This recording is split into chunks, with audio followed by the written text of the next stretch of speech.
are ITC Cybersecurity, empowering businesses with robust cybersecurity protection. Welcome to the Ciphered Reality Podcast from ITC Cybersecurity, small business partner in proactive cybersecurity. I'm Mike Rotundo. Here with me, as always, my co-host Mari Cherry, the brains behind the podcast. Today, we are going to unravel the mysteries of cybersecurity one bite at a time. We explore digital heists, hacker exploits, and cover online threats and the strategies you need to stay ahead. Whether you're an IT pro, business owner, or just safeguarding your personal stuff, this is your guide to the cyber world. Today, we're going to go through some cybersecurity news and discuss what, Mari? Ransomware protection. Ah, very cool. So cool. Yeah. So cool. Okay, news. First one. Microsoft unveils new tool to migrate VMware virtual machines from vCenter to Hyper-V. That sounds very cool. So it says Microsoft has released a new VM conversion extension for Windows Admin Center designed to streamline the migration of VMware virtual machines from vCenter to Hyper-V environments. The preview tool, announced on August 20th this year, provides enterprises with a cost-free solution for bulk VM migrations while maintaining minimal downtime and preserving critical configurations. So, the conversion extension introduces bulk migration support for up to 10 virtual machines. Is that a lot? Mm-hmm. I don't know. Okay. Yeah, that is. So that's a fairly sizable number.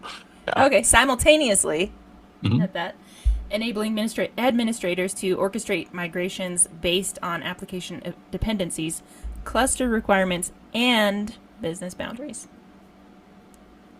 Yep. So, thoughts? Well, I mean, it's a good tool. I mean, if you can do 10 at a time, that's some pretty good throughput. My guess is that it is web-based. And I that, believe so, yes. yeah. And so, yeah, I mean, that's good throughput that you're getting 10 at a time. Those kind of tools are needed. VMware's kind of had a stranglehold on that for a long time. And it's good to see some competition with it. Yeah. Okay. Yeah. So, I mean, Microsoft is the one caveat I will say is that Microsoft has made these kind of conversion tools before, and generally they're a bit either a little tricky to implement or they're kludge, complete kludge. So, it is what it is. So, let's hope it works. But I'm sure it will. No issues there. no, never. Right? Never. Never. So it comes and We love figured out that that the data is actually being siphoned off by the Chinese or who knows. Okay. All right. Moving on. So the first two were both from cybersecurity news. Okay. This one, online PDF editors safe to use? ? Detailed analysis of security risks associated with it. So, I thought this was interesting because I'm sure a lot of people use these. Anyway, online PDF editors have become common tools for quick document manipulation, providing convenient alternatives to desktop software. Right. True. However, their cloud-based nature brings significant security vulnerabilities that both organizations and individuals must carefully consider. Yep. Recent cybersecurity research reveals that these platforms present multiple attack vectors, including data interception, malware injection, and compliance violations that can expose sensitive information to unauthorized parties. Because, I mean, yeah, if it's a PDF online, chances are it's important information. Yeah. They also brought up man-in-the-middle attacks. So, Yes. you wanna talk about that for a minute? Sure. There's a lot of issues with this. I mean, using an online PDF editor is a concern in that, especially when they're free. That's a concern. But really what they were talking about in this article is that they were able to scale down the security. So they're taking from HTTPS to HTTP and being able to inject code into it. So it's decrypting it and then injecting code. And so what you're getting back is what you think is a clean PDF, but you're really getting something that's loaded with macros or whatever. Yeah. So, by the way, on another note, I think this is a excellent opportunity for an IR tabletop option. Ooh, Yeah. I'm Yeah. gonna write that down. Mari is writing that down as we speak, ladies and gentlemen. I feel sorry for the next person that we do a 9-hour table talk with. Yep. It's coming up soon. It is. All right. Um, Yeah, anyway. I didn't have much else for that. It just, I know a lot of people use these. A lot of people have to yeah. use these. What is something someone could do, though, if they're going to be using these? The first thing I would do is just invest in Adobe Pro to use, locally. That's if you're a business, Mm-hmm. you should be buying Adobe Pro for those critical resources, That right? makes sense. And Yeah, and for so sure. to strip that down, because if you think about it, you're sending out data, which in many times is critical, be it a financial data or health data or whatever, to some unknown entity to create a PDF for you or reverse a PDF to a Word document. Mm-hmm. You don't know how long they're storing the data. You don't know what they're doing with the data. You don't know what they're harvesting, what they're keeping, all these possibilities. And yeah, it's an ideal attack vector for hackers because if they can get in there and Yeah. compromise something. I mean, think about it this way. We could pose as Mari's PDF reader and converter and do whatever we wanted to that. I mean, there's no controls. It's a violation of SOX, GDPR, CCPA, HIPAA, PCI. Mm-hmm. Mm-hmm. So, Yeah, but I mean, they don't care about that anyway. People don't care. Hackers don't care about no, no, no, no. I mean, they violations. don't care. But I mean, if I'm a business and it's a violation of all those compliance requirements, right? So, I mean, Oh, I see what you're saying. yeah, Oh. yeah. So if you and I had a business that we handled HIPAA data and we were using this to deconstruct HIPAA documents, Wouldn't work. PDFs would not work I understand. because Okay. I'm exposing patient data to Yeah. whatever, right? You don't Oh, know. interesting. Yeah, Hmm. yeah. So Okay, so how about someone at home? What do they someone at do? home, that's a different story. Because I mean, honestly, you don't want to do that because generally, if you're going to do that at home, it's because it's your mortgage. It's going to be because your taxes. It's going to be something like that you're trying Mm-hmm. to do. I still think that 200 something dollars for Adobe Pro, and we don't sell Adobe Pro. Don't give me a break. Don't. But spending the money for your local client side PDF converter is the right thing to do because it's just the way it is. I mean, they are PDFs are everywhere and they're not that Mm-hmm. secure, but people think they're secure and they think they're unalterable. But for every PDF that's out there, there's a converter that'll turn it into a Word document that can be edited. For sure. So Ugh, well, that's not worrisome. no, not at all. So Not at all. yeah, I mean, it's just one of those things. It's one of those things that, if something's free out there, be careful. And if it's a paid service investigated, you look at how long their data retention is and what they're doing with it. But if you are dealing with regulated data, Mm-hmm. you should never use one of those ever. Ah. Yeah. Yeah. Well, good thing I don't do Yeah. that. Never have.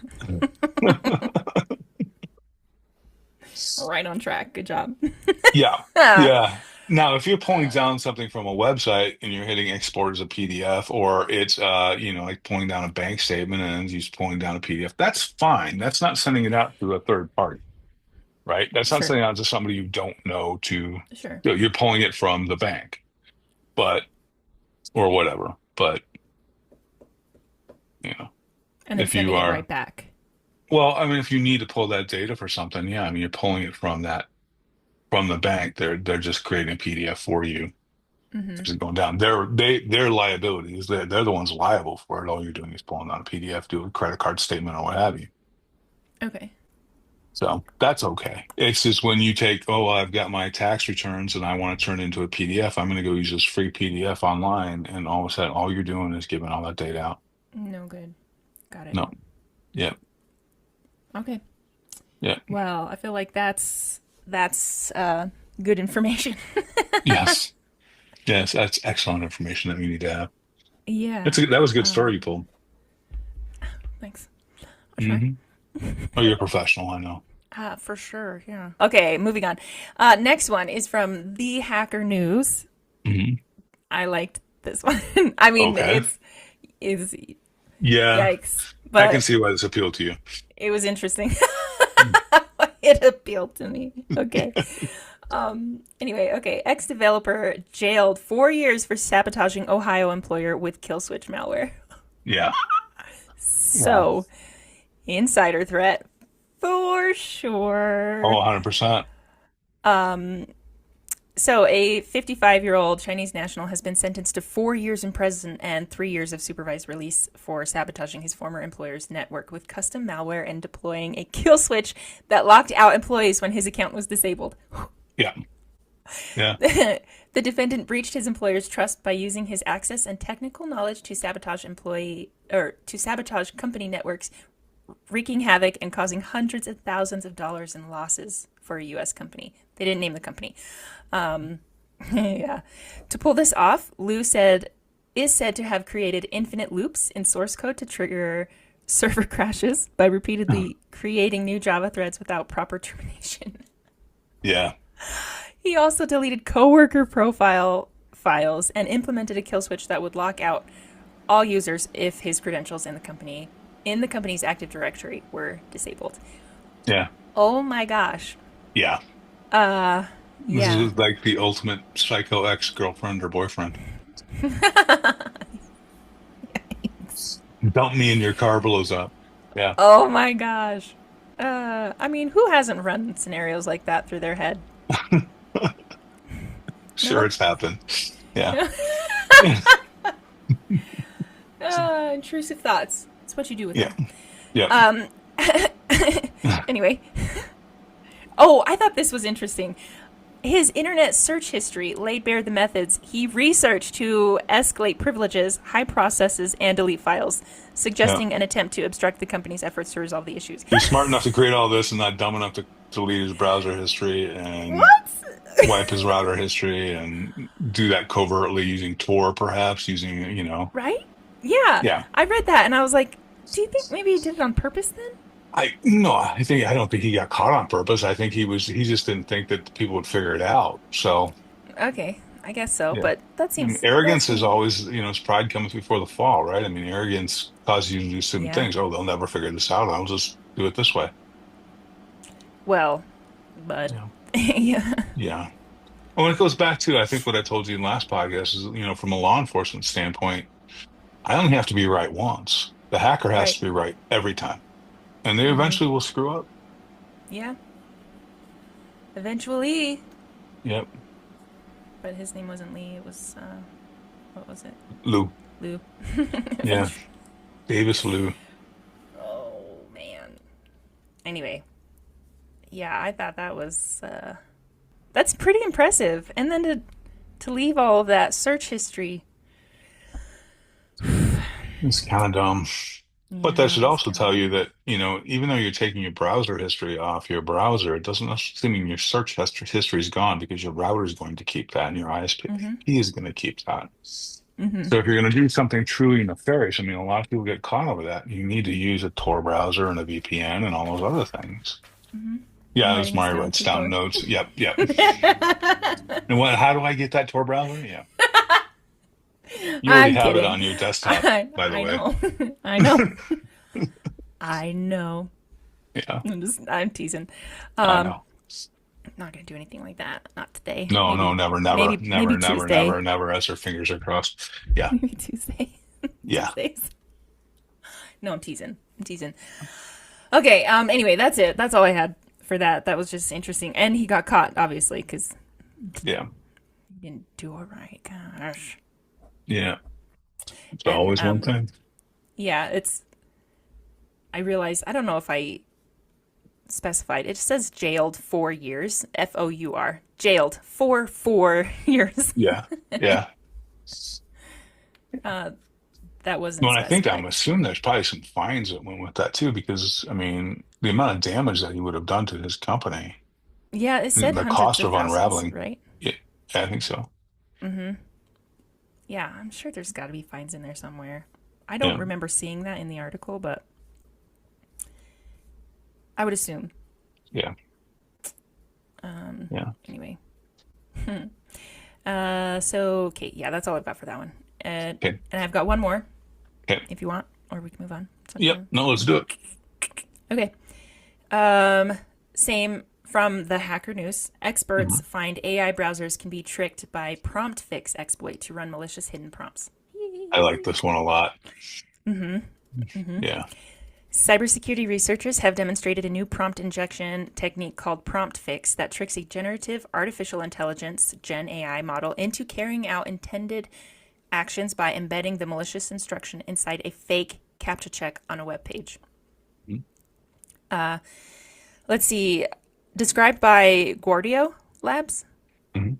an AI-era take on the ClickFix scam, the attack technique demonstrates how AI-driven browsers such as Perplexity's Comet that promise to automate mundane tasks like shopping for items online or handling emails on behalf of users can be deceived into interacting with phishing landing pages or fraudulent lookalike storefronts without the human user's knowledge or intervention. First of all, I didn't know that was a thing, that you could just set that stuff up, like Oh yeah. shop for this stuff for me, or just go ahead and answer these emails. Like, seems like not a great idea. No, it seems In pretty the lazy first to me. place. Yeah. Yeah. Yeah. I mean, whatever. People are busy. I understand the appeal, Right. but not a good idea. I don't know.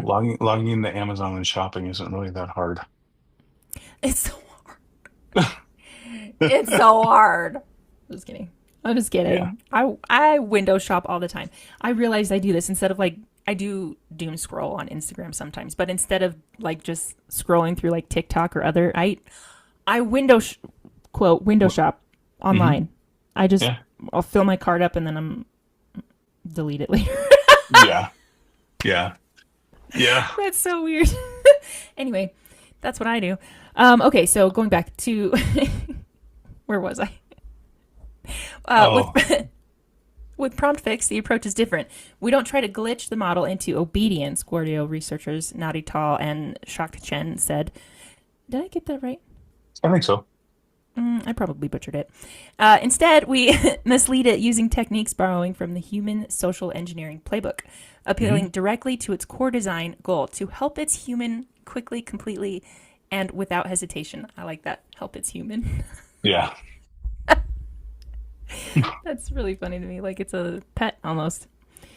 It's Anyway. like iRobot. Oh, yeah. Yeah, we talk about that a lot. This leads to a new reality that the company calls Scamlexity. I'm not going to get this word. Okay. Portmanteau Portmanteau? Yeah. of the terms scam and complexity, where agentic AI. It's a fancy way of just saying I combine the words. Oh, That's all it well, is. It's the author going, yeah, I'm going to throw this $9 word in there. I'm so fancy. Yeah.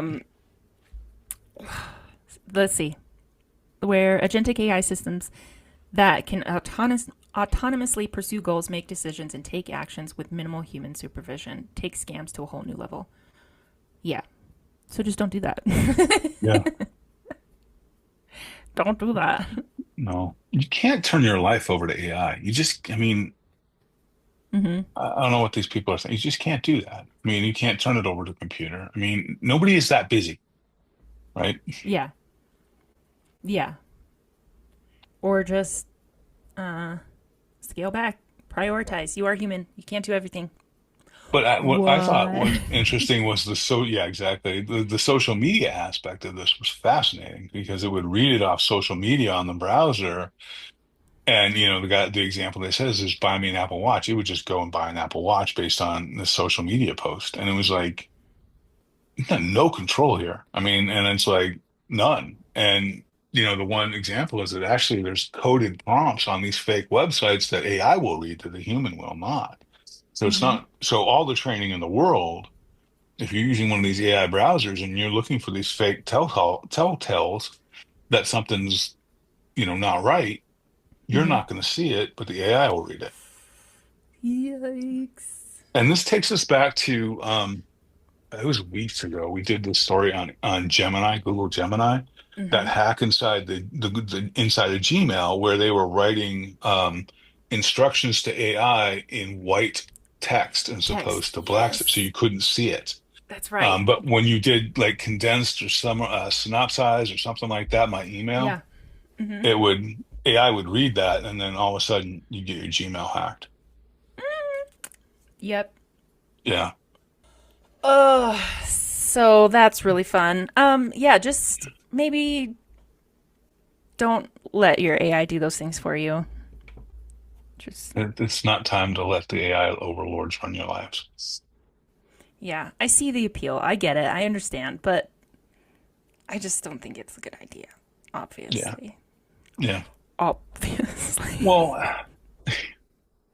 the other thing is it's an early adopter thing. Why don't you wait a while, Yeah. until it gets a little better, Mm-hmm. But there has to be human controls on AI. I know agentic is created to use its own thought process, but Mm-hmm.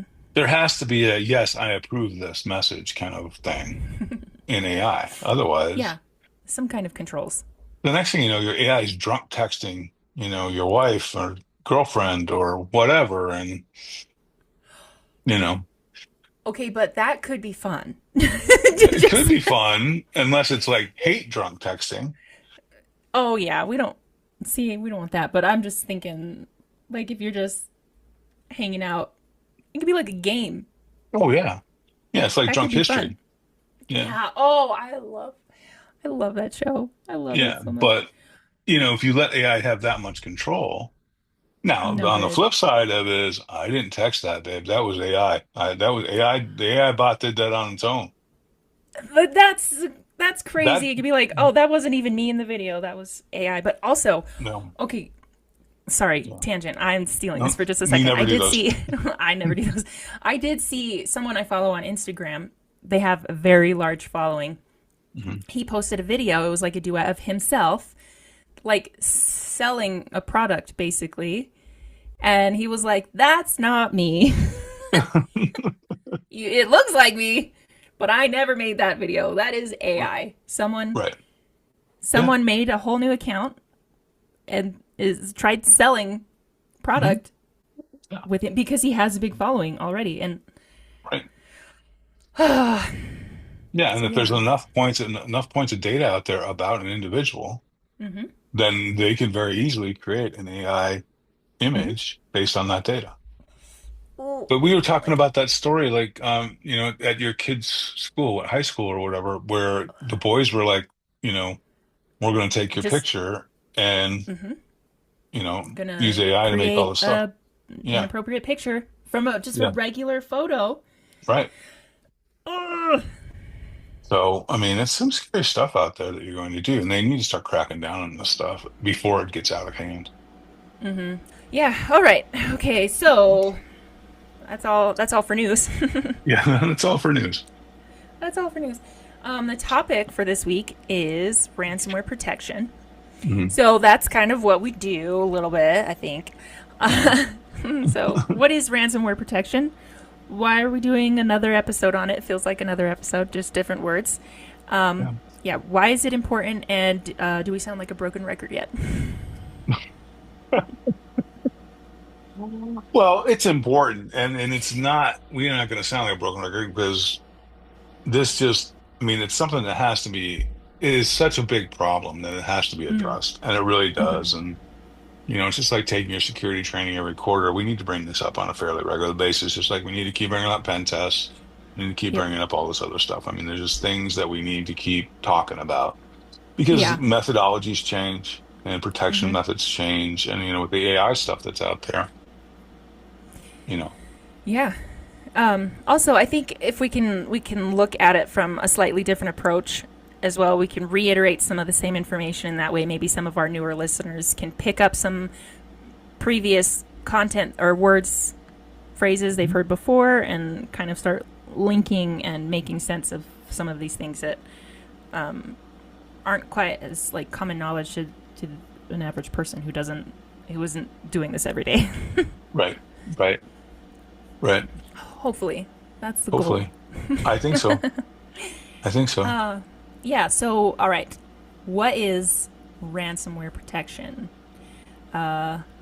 So I have a combination of tools, strategies, and best practices that can help organizations or individuals prevent, detect, and recover from ransomware attacks. Right.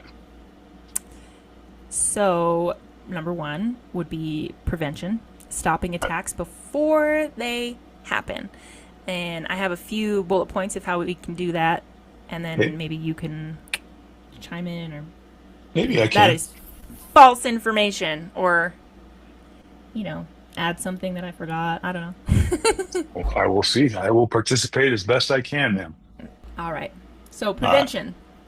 Yeah. Strong security hygiene. So regularly updating systems, patching vulnerabilities, and using strong, unique passwords. Yeah. A password. Password. Like the fat lady from Harry Potter. Oh, that would be a good password. Capit Draconis. See if you could do See if you that. can spell that. Yeah. Throw in some extra characters. Yep. That'd be a good one. Email and phishing protection. Filtering suspicious emails and educating employees or your family about phishing risks. Right. Endpoint security. Using antivirus and anti-malware tools to detect and block malicious files or behavior before they execute. I would like an example of that when we get through this, if you're up for that. Oh, sure. Sure. Oh, sure. And then last one I have for this is access control. Implementing the principle of least privilege so users only have access to what they need, which makes sense. We've been trying to work through that a lot with a client or two. Yeah. Maybe. Yeah. Yeah. So what's a malicious file or behavior that someone could be on the lookout for? Well, that would be like phishing email, smishing, quishing, those kind of things. But, you're also looking for, and now PDFs are becoming a problem with embedded malware. And so any download, any text that shows up asking you to download something, and somebody randomly sends you a picture, those kind of things. So those are more suspicious activities, but also it's like something communication that has an urgency attached to it. Yep. Or something that looks close, that to something like, PayPal is notorious for this. I don't know if the templates are out there, but PayPal, you get these things all the time. So like your credit card ending in these 4 digits has been charged $600 on PayPal. And it's like, well, I don't have a PayPal account. So, I don't think so. Yeah. That's funny. Yeah, so it's always going to have an engineering component, or it's going to have some appeal. It's going to have an emotional appeal, not a logical appeal. It's always going to be emotional. That's good. Okay. Yeah, because that's how you're going to be. Most people are going to act on their emotions. If you allow somebody to logically think about something, they're not going to react the way you want them to. They're going to actually think through it. What? Yeah. What? Yeah. Who told you? I'm just kidding. That's another movie quote. We're not going to go into that, though. Okay. No, that's good. I like that. So pay attention to the emotion of the email. If it seems a little like a high emotion, maybe think twice. Yeah. Yeah. Okay. Don't I like that. respond to That's emotional good. email. Yeah. Okay, cool. Number 2, detection, network monitoring, identifying unusual activity like rapid file encryption or unauthorized data transfers. Yeah. Intrusion detection systems, IDS, alerting teams of anomalies in real time. Behavioral analytics, using AI-driven tools to detect suspicious patterns that indicate ransomware activity. What are your thoughts on that one? I think that's effective. One of the things I didn't bring up in that story, and this actually just reminded me of it, the one we were talking about AI. Yeah. Is because they're talking about using AI to protect yourself from AI, and that is a bad idea. It's a bad idea. I mean, you need, at least AI to design its own controls is a problem. AI to detect the AI type of activity is one thing. AI to design its own controls, and that because that could all be manipulated. Right. Right. So, but AI driven, because all it's doing really is pattern recognition. And again, it comes down to what is the AI written for? Right. ChatGPT is not a antivirus software, but if I'm an antivirus software company like Avast or Bitdefender or Norton or something like that, I'm writing a ChatGPT specifically with this data. It's not you're going to ask, where's the best restaurant, it's going to say, Mm-hmm. if I'm seeing this, and this, these five Mm-hmm. behaviors, what does that mean? And it's running a correlation going, oh, well, that could be this virus. So we're going to lock this down, kind of thing. Yeah. Yeah. That makes sense. The stuff we used to do manually back in the day. That's so fun. So Yeah. fun. Yeah.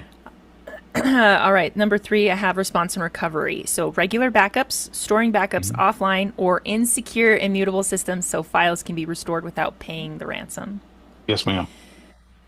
Incident response plan, having a documented procedure for isolating infected systems, notifying stakeholders, and coordinating recovery efforts. Right. Okay. And then disaster recovery planning, ensuring critical systems can be restored quickly to reduce downtime and data loss. Yep. So going back to the backups, keep in mind the attackers are going to go after your backups first. Mm-hmm. So it may infect the system, but they want to lock you out of your backups to keep you from Right. being able to restore. That's where the immutable backups come into play. So, So suggestion. What's your suggestion is make sure you've suggestion? got immutable backups and make sure you're testing your backups on a regular basis, right? To Mm-hmm. make sure that you can restore and you can restore properly.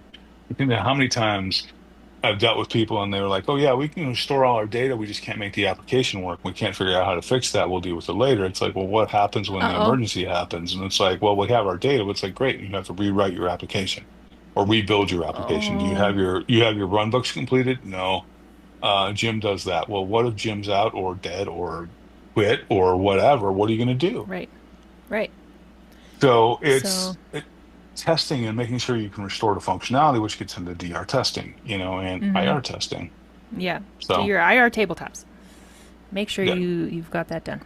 but also do actual system restores. I mean, you can't, y- y- IR tabletops will deal with how you deal with things, but when you have a homegrown system that you've designed Mm-hmm. and you're running this custom system and it's got a data backend and it does these five activities or whatever it does, make sure that Mm-hmm. you can restore everything from backup and restore and have all the ability to rewrite it or Yeah. recreate it. Because if that thing gets wiped out and all you have is your data, which is good, but you don't have a way to rebuild the app, you're Yikes. still down. That's Yeah. not quick recovery. That's you're down for 48, 72, 96, 168 hours. Oh no. Oh no. Yeah. Yeah. Costs That's lots of not money good. to do that. Yeah. Yeah. Ouch. Okay. Yeah, that's Yeah. all good information, I think. Yeah. All right. Number 4, advanced protection methods. So, zero trust, Hmm. probably a good one. Verifying every access request instead of assuming internal traffic is safe, Yeah. because it's not always. Uh, Well, Network segmentation, limiting the spread of ransomware if it infiltrates part of the network. Endpoint detection and response, EDR, offering mhm. deeper insights and faster remediation for threats. So, going back to the second one, limiting the spread of ransomware if it infiltrates part of the network. What Mhm. would be a good first step for that? You would use secure VLANs for that. What you would do is make sure so hackers love flat networks. If I can Hmm. get through your entire network without having to go through another firewall, another access point, another Right. VLAN, whatever, firewall context, whatever you've got inside, Hmm. um, no, ideally what you want to do is have your network and you have like a tools section and you have a, data section and you have them restricted and there's limited ports and IPs that can get there. And ideally, I mean, if you can, is, restrict data access to the ports that are required to run the application, in a jump Yeah. box or something like that. And from these specific IPs. So if my SQL server sits on 192.168.10.10 and my data backend data store sits on 192.168.20.15, make Hmm. sure that you can only connect from that SQL server into there, right? So that's where that goes. So that's where the SAN is back there. So Yeah, and so that all report made perfect sense to 1621. me. Well, it's what you told me yesterday, so I'm just repeating what you said. Oh, yeah, I remember No, that. no, it's just what basically it means is protect your data and keep it segregated in segments. So secure VLANs are a way of securing. Think about it this way: it's like you have a bunch of rooms in your house, right? Right? So Close your many. bedroom doors, close all the doors in your house, and then Mm. and without opening that door, if they're locked, you have to have a key to get through it. It's the simplest Okay. way of explaining it. Yeah. Okay. Cool. We'll have a house tour one of these days, and you can explain how to do that. Yeah. Yeah. That would be real cool. Um. Anyway, so I just kind of some key takeaways. Ransomware protection is about layered defense, Yes.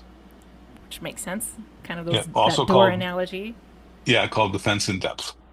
Oh, okay. That sounds fun. I like that. Okay.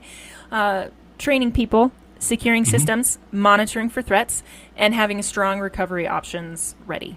This Right. combination ensures you can prevent attacks where possible, hopefully, Yep. respond quickly when needed, because you've got your whole playbook ready to go. It's like if this happens, boom, boom, boom. These are our next steps. We already know. We've ran through it in our IR tabletop.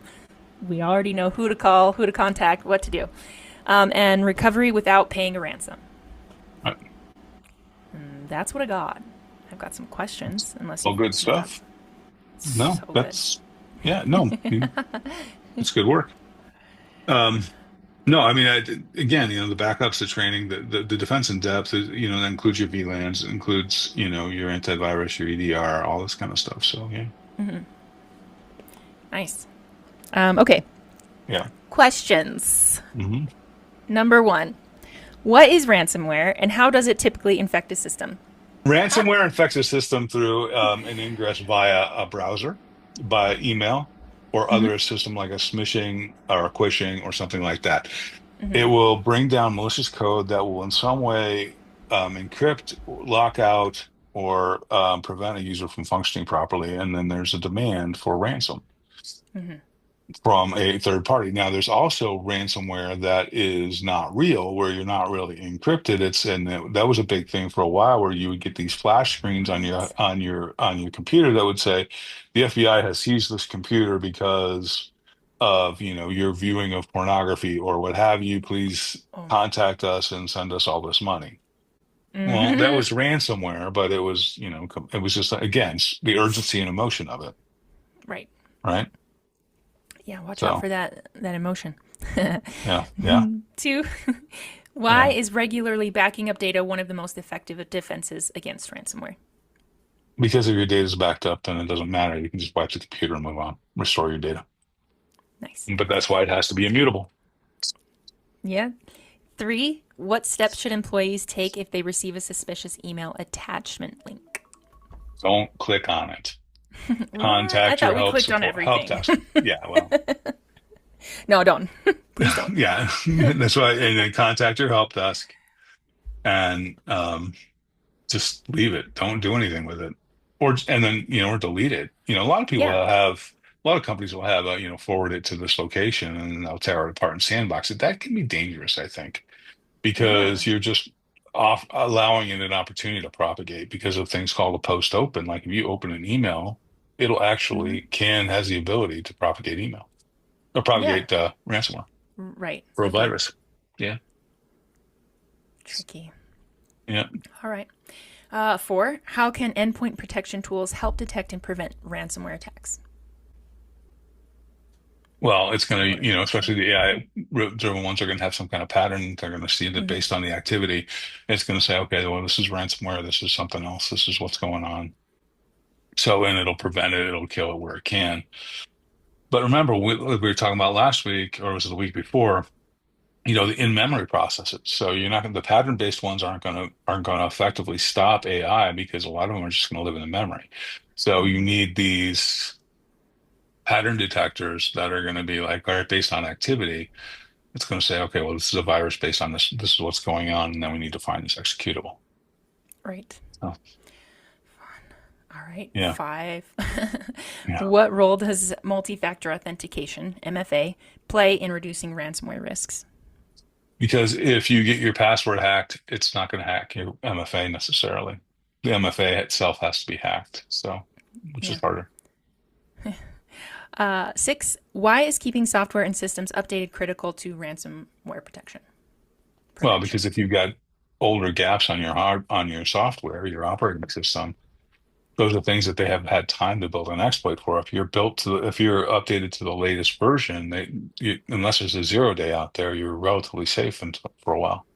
Right. That makes Yeah. sense. 7, what should an organization's incident response plan include for ransomware prevention? Everything we just talked about. Pretty much, yeah. It's going to be, everything you just talked about, be it, immutable backups, be it, pattern recognition, be it your EDR, be it, how do you have containment? Well, what happens if this spins out to 2, 3, 4, 5 computers? What are you going to do? Right. Right. So, Yeah. So we did break it down to the top 3 steps: prevention, detection, response, and recovery. right. And then there's the advanced protection methods. So listen to the episode. Yeah. Yeah. How can network segmentation help limit the spread of ransomware within a company's system? It'll keep it from going places it's not supposed to go and it can't go. So you've got non-standard ports, or you're using standard ports even, but it's only you restricted IP access, you restricted what can access to how it can access it, that sort of thing. Um, that's going to prevent it from going any further. So Nice. yeah, Why is employee cybersecurity training essential in preventing ransomware attacks? because it gives them an ability to identify these things before they happen. Practice. Yep. All right, and 10. What are the legal and financial implications of paying a ransomware demand versus refusing to pay? Well, there's two sets of guidance from the federal government. One, the IRS Yep. says you can write it off. Two, the FBI says don't pay it because you're supporting terrorism. So as far as the feds go, it's, who do you want to listen to? Right. So there's an entire cottage industry that got built up around ransomware, Mm-hmm. and it's fairly shady people that run that thing, but they basically act as the intermediaries between the hacker and the hacky, for lack of a better word. Yeah. And so, Green hacky. um, and it's Hacky big sack. money because they're taking yeah, exactly. They're taking a percentage. So you don't know if they're working in conjunction. So. I mean, think about it. If you go and hack somebody and you're demanding $1 million, and this company goes, "All right, I'll deal with all the intermediary stuff. You just give us 10%." They just made $100,000. They may have sent the malware. Yeah. So, Wow. so yeah. Wow. So the moral of the story is trust no one, but RITC Zero cybersecurity. trust. Yeah. Yeah, Right. yeah, Right. yeah. Well, that's it. That's all. That's all I've got for today. That's it. That's Mm-hmm. enough. We're giving up on Yeah. this one now. Yeah, I think we're good. Good. Yeah. Good for today. All right. All right. Well, on that note, cybercrime is bad. Love RITC cybersecurity. We are not going to go hit the bar because we have another 5 hours of meetings because this is a very early morning podcast today. So, but please keep listening. Don't piss Mari off. Take care, everybody. Have a great day.